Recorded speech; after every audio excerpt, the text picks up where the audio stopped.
السلام عليكم ورحمة الله وبركاته. مين فينا ما بيستخدمش الدليفري؟ يا جماعة أقسم بالله من أسوأ الشغلانات اللي على وجه الكرة الأرضية الدليفري. أصعب الشغلانات على مستوى الكرة الأرضية الدليفري. أنت حضرتك تبقى قاعد في الصيف لابس الفانلة واللباس وقاعد لي على السرير والمدام مكسلة مفرهضة من الحر، فقررت انك تاكل من مطعم. تعمل ايه؟ تروح متصل على المطعم طالب الاوردر. الدليفري ده بقى بيبقى واخد الحر كله على دماغه، مش حابة تناكة منك انت، يعني مش حابة قلة ادب منك. تعامل بذوق مع راجل الدليفري، يعني متبقاش انت قاعد في التاسع وفي العاشر وفي السابع وفي الثامن تقول له اطلع لي. ويا سلام بقى لو مفيش اسانسير، يعني الراجل ده هيلبس وما تيجي تتكلم معاه في التليفون وتأخر عليك ما تزعقلوش، التمس له العذر، لانه مبقاش طالع باوردر واحد، مع اوردر واثنين وثلاثه. وده اللي بيحصل في المطاعم كلها، او انا واحد من المطاعم بقول لكم. يعني لو انت فاهم ان هو طالع لك بالاوردر بتاعك انت مخصوص يبقى انت غلطان، يعني مش كون فيكون. يعني نيجي في الشتاء، انت حضرتك تبقى قاعد تحت البطانيه والمدام تحت البطانيه ومستغطيين والدنيا جميله معاكم، وهو يا عيني بقى على الموتوسيكل دي بتتلج.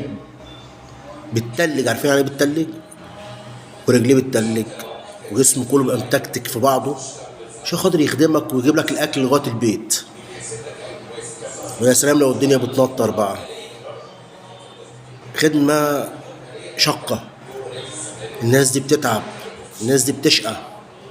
رجاء تعاملوا معاهم احسن من كده. رجاء تعامل معاه لانه بني ادم بيخدمك، بيقدم لك خدمه، في المقابل اتكلم معاه كويس. بعد اذنك حضرتك انت فين؟ وصلت ما وصلتش؟ اتكلم معاه كده يعني. انما هتتكلم معاه انت اتاخرت وانتوا مطعم كذا وانتوا كذا وانتوا كذا، لا مش مستاهله يعني. وعلى ايه؟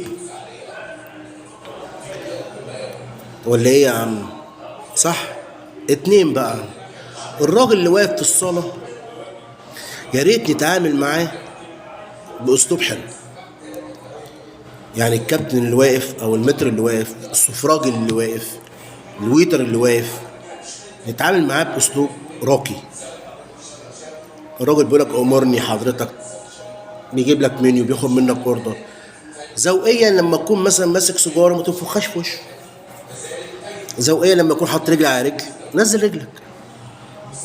لما تيجي تديله اوردر بص في وشه وانت بتديله الاوردر، يعني ما تتعاملش معاه ان هو شغال عندك وان هو نقره. يعني بالله عليكم الكلام ده والله العظيم بيفرق نفسيا ومعنويا مع كل الناس اللي شغاله.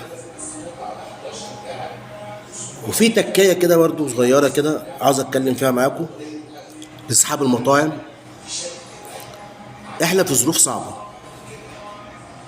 في ناس كتير مش لاقيه الاكل والشرب. اي دبروساج بيرجع من على ترابيزه كلنا عارفين احنا كناس في مطاعم في بواقي اكل كتير. يعني لو هنتكلم في المشويات، في صباع كفته بيرجع، صباعين، صباع طرب، حته كباب، شويه رز. بلغ الراجل اللي واقف في الباك اريا، يا ابني ما ترميش الرز، يا ابني ما ترميش الكفته، يا ابني ما ترميش ورك الفرخه، ما ترميش الصدر، وحوش الحاجات دي. ومش هيكلفك كتير على فكره، انك كده كده محاسب عليها. وحطها في ستريتش، طبق فويل بستريتش، وطلع حد من الدليفريه لوجه الله للناس اللي قاعده. موضوع مش صعب على فكره. نفس الكلام اللي بتوع السمك، البواقي نفس الكلام ممكن تتعمل. ما بقولكش اعمل حاجه مخصوص، يعني ما بعملش لود عليك عشان اقولك اعمل حاجه مخصوص. نساعد بعض ونقف جنب بعض عادي يعني. يعني البواقي دي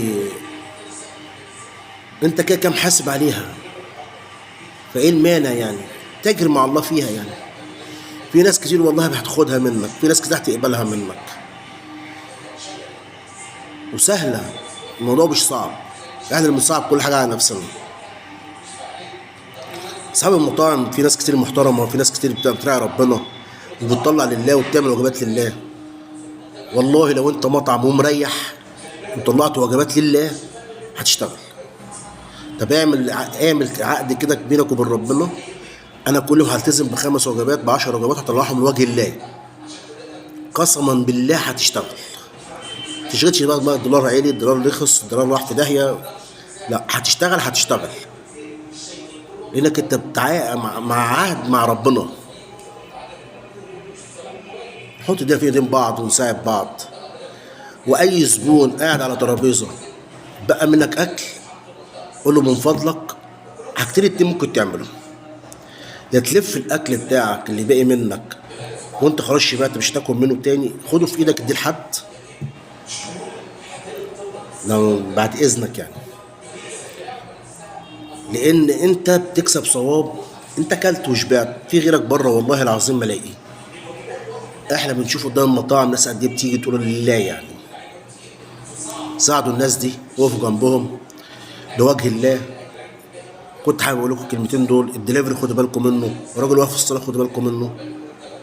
اصحاب المطاعم اعملوا وجبات لله، حتى لو انت مريح واعمل وجبات لله، ربنا هيساعدك وهيقف جنبك وهيديلك، لان النيه وجه الله خلاص.